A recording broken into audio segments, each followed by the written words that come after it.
Trump and Elon Musk, meanwhile, continue to push their efforts to shrink the federal government. This weekend, they're asking millions of federal employees to justify their jobs in order to keep them.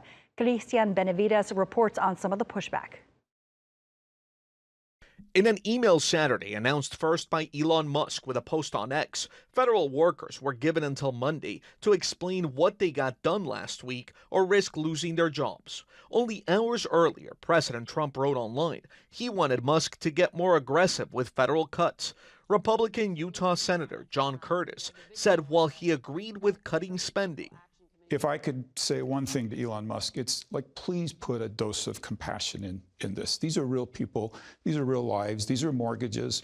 It's a false narrative to say we have to cut and you have to be cruel to do it as well. The threat by Musk prompted backlash by unions representing federal workers, and at least 2 federal agencies told their employees to disregard the email.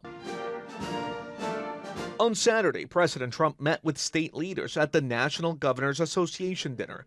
He's seeking their support to carry out his mass deportation plans. We also want your assistance on public safety, especially removing foreign terrorist organizations from America, removing some really bad guys and bad people from America, and we're going to get them out for you. On Sunday, CBS News learned that the Trump administration is preparing to bring back Title 42, which would allow border officials to quickly deport migrants seeking asylum at the border over what the U.S. calls public health risks.